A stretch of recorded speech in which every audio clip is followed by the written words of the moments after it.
Nos encontramos nosotros ahora en el último día de vida de nuestro Señor. En unas horas, acorde a la cronología del Nuevo Testamento, el Señor va a ser entregado por Judas, traicionado por él, y luego va a culminar con su crucifixión, posteriormente con su muerte. El Señor se encuentra con sus apóstoles, está con ellos. Ha celebrado, ha conmemorado con ellos la fiesta de la Pascua.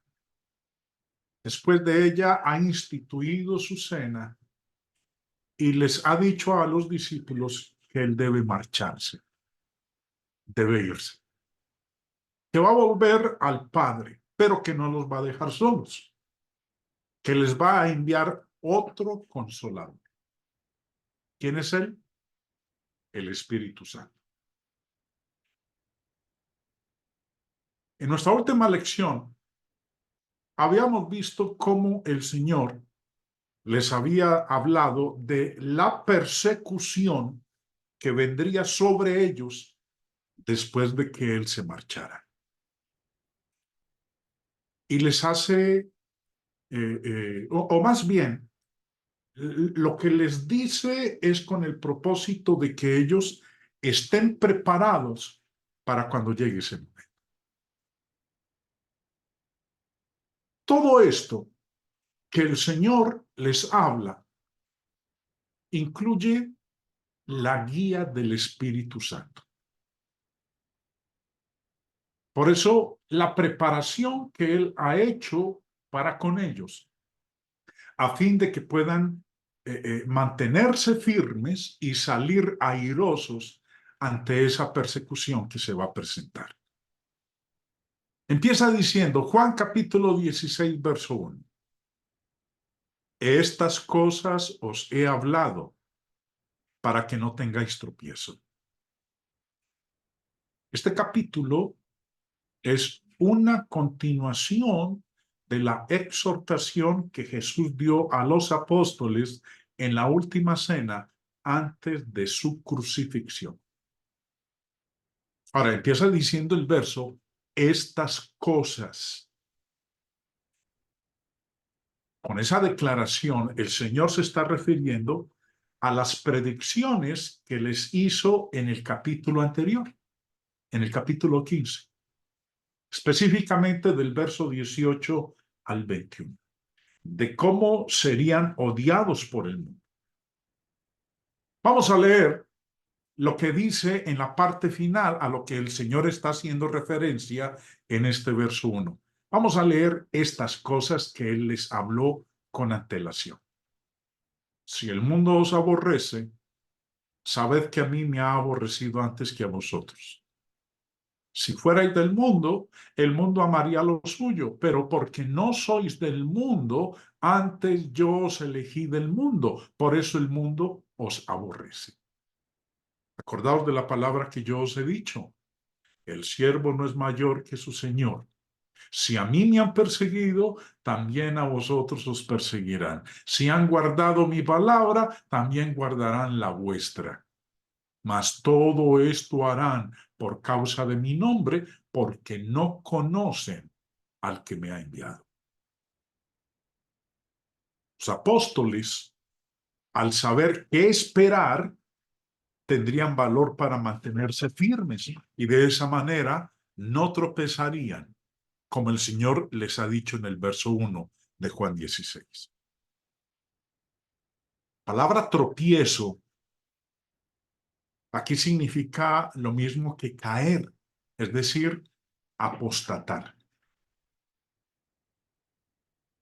Procede inmediatamente el Señor a decirles lo que a menudo les había informado, que estarían sujetos a grandes persecuciones y pruebas. Él también, el mismo Señor Jesús, estaba a punto de ser eliminado por la muerte. Iban a entrar los discípulos en un mundo hostil después de que Él se marchara. Todas estas cosas eran en sí mismas muy adecuadas para sacudir la fe de ellos y exponerlos al peligro de la apostasía. Si el Señor no les hubiera informado acerca de esto, si no hubieran sabido por el Señor que Él estaba a punto de morir, y si no hubieran sido alentados con la ayuda que el Señor les promete de enviarles al Consolador, al Espíritu Santo, los apóstoles se habrían hundido bajo estas pruebas y lo habrían abandonado y a su causa. Por eso repito el verso 1, estas cosas os he hablado para que no tengáis tropiezo. Señor Barclay, en su comentario, nos dice lo siguiente. Jesús lo previó todo y lo advirtió de antemano. No quería que nadie pudiera decir que no sabía lo que podía esperar si se hacía cristiano. Cuando a Tyndale le estaban persiguiendo y sus enemigos iban por su vida porque él quería darle a su pueblo la Biblia en inglés, dijo tranquilamente, jamás esperé otra cosa. Jesús ofrecía la gloria, pero también la cruz. Para cuando estaba escribiendo Juan, era inevitable que algunos cristianos se hubieran apartado porque la persecución ya se había desencadenado sobre la iglesia. El Apocalipsis condena a los cobardes entre muchos culpables de diversos pecados. Cuando Plinio, el gobernador romano de Bitinia, estaba interrogando a algunos para ver si eran cristianos o no, escribió al emperador Trajano para decirle que algunos reconocían que habían sido cristianos, pero que habían dejado de serlo hacía muchos años, algunos hacía 20 años. Hasta en medio del heroísmo de la iglesia primitiva, hubo algunos que no tuvieron bastante fe para resistir la persecución ni aguante para mantenerse fieles. Como dije hace un momento, el Señor estaba preparando a sus apóstoles para cuando les sobreviniera la oposición, la persecución. Les predice en detalle los padecimientos que han de sufrir. En el verso 2 les dice, os expulsarán de las sinagogas, y aún viene la hora cuando cualquiera que os mate pensará que rinde servicio a Dios. En este versículo, Jesús habla de dos maneras en que perseguirían a sus seguidores. Primero, serían expulsados de las sinagogas. Bueno, pero antes de eso, antes de que los expulsaran de las sinagogas, al principio los azotarían como menospreciadores de la ley. Mire lo que el Señor había dicho en Mateo 10:17. Y guardaos de los hombres, porque os entregarán a los concilios y en sus sinagogas os azotarán. Y después de azotarlos, los expulsarían de allí.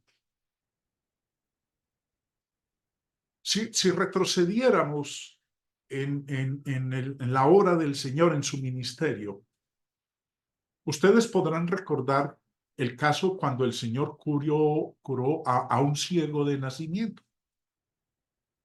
Y lo curó en un día de reposo.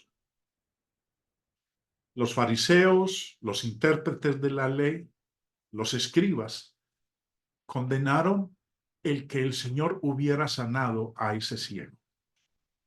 Cuando ellos tratan de averiguar quién fue el que realizó ese milagro, le preguntaron a los padres de él.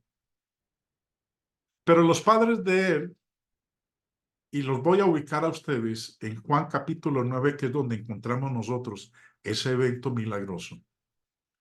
Cuando le preguntaron a los padres de él si era verdad que él era ciego y quién lo había sanado, ellos dijeron, él es mayor de edad, tiene edad, pregúntenle a él. Les dio miedo responderle a los fariseos la pregunta. Ahora, ¿y por qué les dio miedo responder? Bueno, miren lo que dice el verso 22 de Juan 9. Esto dijeron sus padres, porque tenían miedo de los judíos, por cuanto los judíos ya habían acordado que si alguno confesase que Jesús era el Mesías, fuera expulsado de la sinagoga. Los excomulgarían de sus asambleas religiosas. Ahora, eso se hacía a menudo. El señor Barclay nos da el siguiente comentario. Eso era algo terrible para un judío, el que los expulsaran de las sinagogas. La sinagoga ocupa clave en la vida judía. Algunos de los rabinos llegaban hasta decir que la oración no era eficaz a menos que se ofreciera en la sinagoga. Pero aún había más. Puede que algún gran erudito o teólogo se pudiera pasar sin compañía humana, viviendo solo en compañía de sus pensamientos y aventuras intelectuales. Pero los discípulos de Jesús eran gente normal y corriente. Necesitaban compañía, necesitaban la sinagoga y el culto. Sería terrible para ellos que los expulsaran y les cerraran todas las puertas. Algunas veces, la soledad en la sociedad es el precio de la compañía con Dios. Ahora, no solamente el Señor dijo que los expulsarían de las sinagogas, sino que también incluso los matarían. La segunda parte del verso 2 dice, y aún viene la hora cuando cualquiera que os mate pensará que rinde servicio a Dios. La paradoja es que los perseguidores pensarían que estaban sirviendo a Dios. Ahora, esto se refiere principalmente a los judíos, pero también es cierto de los gentiles. Los gentiles, en su persecución de los cristianos, suponían que estaban prestando un servicio aceptable a sus dioses. Una de las tragedias de la religión ha sido que muchos creían que estaban sirviendo a Dios cuando perseguían a los que consideraban herejes. Probablemente ninguno de los personajes de los cuales leemos en el Nuevo Testamento, ninguno estuvo más convencido de que estaba sirviendo a Dios que Saulo de Tarso. Cuando estaba convencido todo lo posible, haciendo todo lo posible para acabar con los seguidores de Jesús. Después de que él se convirtió de perseguidor a perseguido, de incrédulo a creyente en Cristo Jesús y se convirtió en el gran apóstol Pablo, en una de sus defensas dijo lo siguiente, y lo leemos en Hechos 26. Yo ciertamente había creído mi deber hacer muchas cosas contra el nombre de Jesús de Nazaret, lo cual también hice en Jerusalén. Yo encerré en cárceles a muchos de los santos, habiendo recibido poderes de los principales sacerdotes, y cuando los mataron, yo di mi voto. Y muchas veces, castigándolos en todas las sinagogas, los forcé a blasfemar.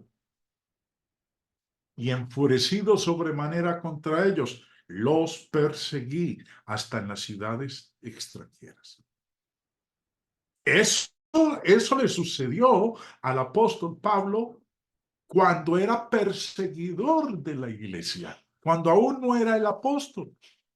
Por eso el Señor les dice a sus discípulos, prepárense, porque llegará el momento cuando cualquiera que os mate pensará que rinde servicio a Dios. En el verso 3, el Señor dice, y harán esto porque no conocen al Padre ni a mí. Por una ceguera de corazón autoimpuesta, carecían de un verdadero conocimiento del Padre y habían rechazado toda forma de testimonio acerca del Hijo del Padre. La tragedia de la iglesia es que muchos se han afanado en propagar su idea de la religión. Muchas veces se han creído que ellos tenían el monopolio de la verdad y de la gracia de Dios. Y lo desesperante es que sigue pasando. Siempre existirá la persecución, aunque no necesariamente como en el primer siglo, matando y torturando, pero sí excluyendo de la casa de Dios. Mientras haya quienes crean que solo hay un camino a Dios, que es, desde luego, el de ellos. Existen muchos diótrefes en la iglesia. Existen muchos hermanos que creen que ellos son los que tienen la verdad absoluta, que ellos sí comprenden plenamente la palabra de Dios, que los demás están equivocados. Eso es una tragedia para la iglesia del Señor. Ahora, añade el Señor en el verso 4, mas os he dicho estas cosas para que cuando llegue la hora os acordéis de que ya os lo había dicho. Esto no os lo dije al principio, porque yo estaba con vosotros. Tomemos la última parte del verso 4, hermanos. Esto no os lo dije al principio, porque yo estaba con vosotros. No se lo dijo antes a los apóstoles. En la primera parte de su ministerio, cuando el Señor inició su ministerio a los 30 años y escogió a los apóstoles, no les dijo eso al principio, porque hasta ese momento le habían tenido al lado de ellos. Recuerde, el Señor dijo, yo me voy a ir, pero les voy a enviar otro consolador. O sea, pues Jesús también era consolador, pero iba a mandar otro consolador. Al principio y durante el ministerio que duró 3 años y medio, el ministerio de nuestro Señor, ellos habían tenido al Señor a su lado como consolador. Ahora, esta es la razón que Él da por la que al principio no les había hecho saber claramente la certeza de esas calamidades que les vendrían y sus alegrías. Ahora, ¿qué implica esto? Estas palabras del Señor. Que no era necesario hacerlo de inmediato. El hacerle saber de las persecuciones que le vendrían. Porque Él estaría con ellos por más de 3 años. Y podría tener abundante oportunidad para enseñar estas cosas y prepararlos para el anuncio más completo cuando estuviera a punto de dejarlos. Ahora que los va a dejar, está a punto de dejarlos, en unas horas lo van a matar, los va a dejar a ellos. Entonces era el momento para empezar a decirles, a advertirles, a prepararlos para la persecución.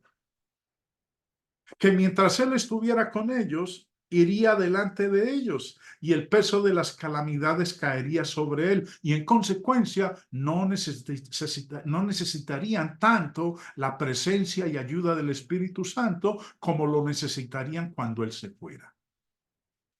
Mientras lo tenían, él era el consolador. Cuando él se fuera y los dejara, entonces les mandaría otro consolador. Que su presencia era para ellos lo que sería la presencia del Espíritu Santo después de su muerte. Él podría enseñarles a todos la verdad necesaria. Él podría consolarlos y guiarlos. Ahora que iba a dejarlos, les informa plenamente de lo que les esperaba y del descenso del Espíritu Santo para hacer por ellos lo que había hecho cuando estuvo con ellos. Recordemos, ya anteriormente les había hablado de los futuros padecimientos, no solo de los suyos propios, sino también de los que habrían de sufrir ellos mismos.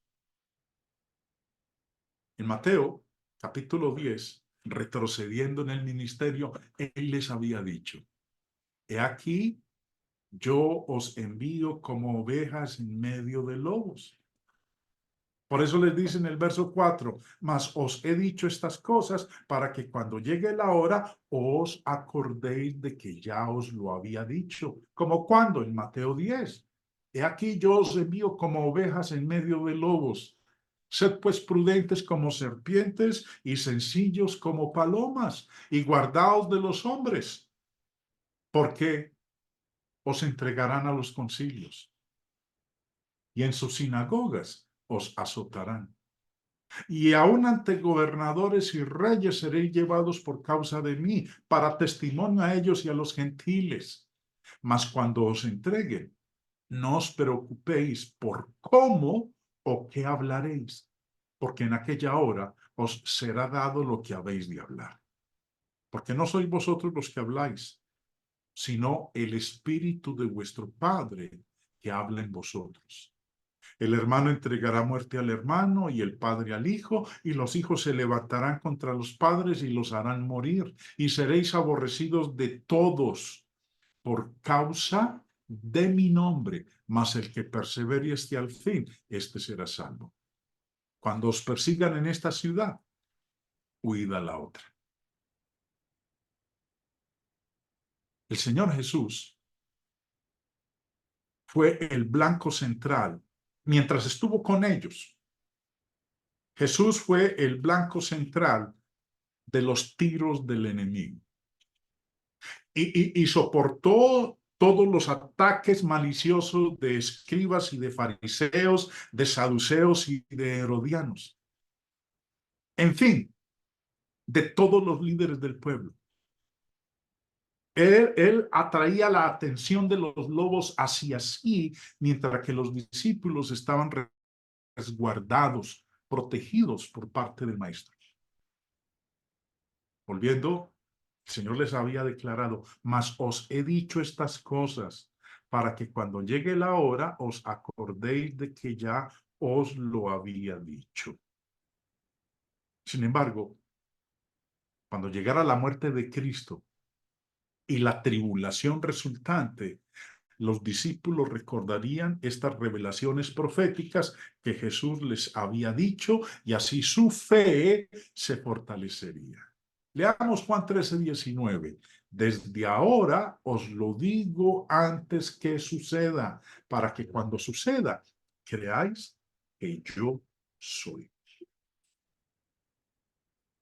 Entonces, antes de que eso ocurriera, el Señor los preparó. ¿Y de qué manera los preparó? Diciéndoles que no los iba a dejar solos, que les iba a enviar al Consolador, al Espíritu Santo, para que estuviera con ellos, para que los guiara, para que los fortaleciera. Luego de esto, el Señor les habla de la necesidad de partir. Que Él debe volver al cielo, de que Él debe irse, de que Él debe retornar al Padre. En el versículo 5 les dice, pero ahora voy al que me envió. Y ninguno de vosotros me pregunta, ¿a dónde vas? Antes, porque os he dicho estas cosas, tristeza ha llenado vuestro corazón. Jesús les dice, ahora estoy a punto de morir y dejarlos. voy al que me envió. Es propio anunciarles todas estas cosas. Jesús les dijo que se iba, pero no le preguntaron a dónde iba, ni por qué se iba. Más bien, se iban a entregar a la tristeza, al dolor, en lugar de preguntarle por qué estaba a punto de dejarlos. Ninguno de ustedes me pregunta, yo me voy a ir. Y ustedes no me preguntan a dónde voy. Más bien, porque les he dicho lo que viene, las persecuciones que van a tener que enfrentar, los van a expulsar de las sinagogas, más aún los van a matar. Ustedes, en lugar de preguntarme para dónde voy, van a optar más bien por llenar de tristeza sus corazones. Si le hubieran preguntado, él estaba dispuesto a responderles y consolarles. Ahora que les había dicho de su partida y que el consolador vendría en su lugar, se habían preocupado más por el hecho de su partida y su efecto sobre ellos personalmente. El dolor había llenado sus corazones porque no habían sabido los motivos de su partida. Pero yo os digo la verdad, os conviene que yo me vaya, porque si no me fuera, el Consolador no vendría a vosotros, mas si me fuere, os lo enviaré. Jesús estaba a punto de morir. Como dicho, en unas horas va a ser crucificado. Sus discípulos están desconsolados. Pero nuevamente el Señor les dice que su muerte era necesaria. Es más, la venida del Espíritu Santo sobre ellos dependía de la partida del Señor. Os conviene que yo me vaya, porque si no me fuera, el Consolador no vendría a vosotros. Fue una ventaja para ellos que Jesús se fuera. La crucifixión, la muerte del Señor, no ocurrió simplemente porque los hombres malvados lo desearan, sino que su muerte fue por el plan determinado de Dios. El Espíritu Santo no podía venir y dar poder a los apóstoles para predicar la salvación hasta que Jesús hubiera terminado su tarea en la tierra y hubiera partido. Y cuando Él venga, convencerá al mundo de pecado, de justicia y de juicio. De pecado, por cuanto no creen en mí. De justicia, por cuanto voy al Padre y no me veréis más. Y de juicio, por cuanto el príncipe de este mundo ha sido ya juzgado. Esa era la obra que iba a realizar el Espíritu Santo cuando viniera. La obra del Espíritu Santo en el mundo es a través de su palabra. ¿Cuál era su trabajo? Convencer. Si nos devolvemos, hermanos, mire que dice, cuando venga, verso 8, y cuando Él venga, convencerá al mundo de tres cosas. ¿Y cómo lo iba a hacer? A través de la palabra. Convencer es exponer la verdad de un asunto a la luz clara ante alguien de tal manera que exija que sea reconocido como verdad. Y vuelvo y lo repito, lo hace a través de la revelación de la palabra. Habiendo llegado hasta aquí, hermanos, quiero que hagamos un paréntesis, un alto, antes de continuar. Y quiero que observemos esa obra que el Espíritu Santo iba a llevar a cabo cuando viniera. convencer. La obra específica a ser hecha por el Espíritu Santo. Juan 16, lo que acabamos de leer, nos dice de la obra del Espíritu en la convicción. El tiempo en que esto fue revelado cayó sobre los oídos de los apóstoles, en el tiempo que el Señor anunció su partida para sentarse a la diestra del Padre. Dice, volvámoslo a leer, hermanos. Pero yo os digo la verdad, os conviene que yo me vaya, porque si no me fuera, el Consolador no vendría a vosotros. Mas si me fuere, os lo enviaré. Y cuando Él venga, convencerá al mundo de pecado, de justicia y de juicio. De pecado por cuanto no creen en mí. De justicia por cuanto voy al Padre y no me veréis más. Y de juicio por cuanto el príncipe de este mundo ha sido ya juzgado. Quiero que presten atención al desarrollo que vamos a hacerle a esta obra que el Señor Jesús dijo que era la obra específica que llevaría a cabo el Espíritu Santo. Como leímos con antelación, en donde el Señor les advierte de las persecuciones que vendrían y la preparación que estaba haciendo con ellos, que Él debía volver al cielo para sentarse a la diestra del Padre. Y como sabemos, el Señor partió más tarde. Después de que resucita de entre los muertos, permanece 40 días más en la tierra con sus discípulos. A los 40 días retorna entonces a la diestra del Padre, desde el Monte de los Olivos. La ascensión muestra que los discípulos tendrían que enfrentar solos el mundo hostil en pecado con el inmediato panorama de la persecución. A simple vista eso parecía como una tarea imposible, porque el mundo era poderoso e impregnablemente atrincherado. En medio de esta perspectiva desfavorable de parte de ellos, los discípulos recibieron esa promesa alentadora, la del Paracleto, la del Consolador, el Espíritu Santo. Y la obra que el Espíritu Santo va a llevar a cabo involucra a las personas que habían rechazado al Mesías mientras estuvo en la tierra.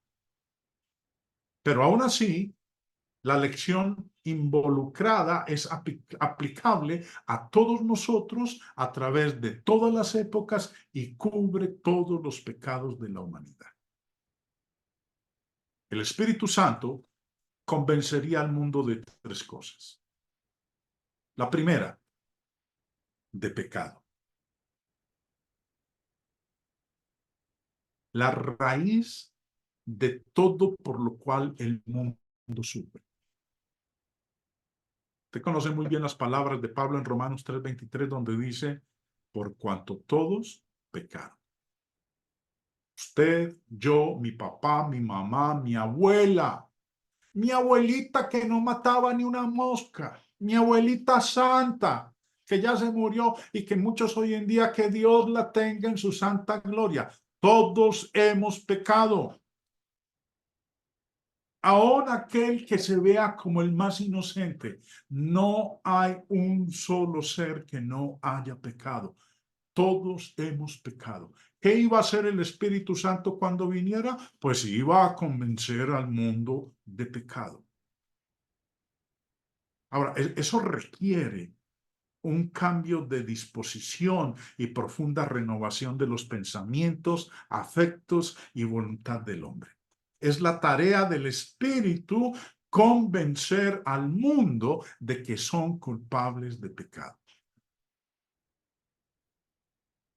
Quiero que compartamos, o quiero compartirles este comentario al respecto del señor Barker. El Espíritu Santo demostrará que el mundo es culpable de pecado. Cuando los judíos crucificaron a Jesús, creían no que estaban pecando, sino que estaban sirviendo a Dios. Pero cuando se predicó después la crucifixión de Jesús, aquello les atravesó el corazón. Y eso ocurrió en el día de Pentecostés, cuando vino el Espíritu Santo sobre los apóstoles y Pedro predicó el primer sermón del Evangelio, en donde les habló de que ellos habían matado al Hijo de Dios. Y ellos entendieron, los oyentes que estaban ahí, y creyeron. Y su corazón fue compungido y le preguntaron a Pedro y a los otros apóstoles: varones hermanos, ¿qué haremos? En ese momento el Espíritu Santo los estaba convenciendo de pecado, de que eran culpables de pecado. Ahora, continúo con el comentario del señor Barclay. Repentinamente tuvieron la convicción de que habían cometido el crimen, de que habían cometido el crimen más horrible de toda la historia de la humanidad.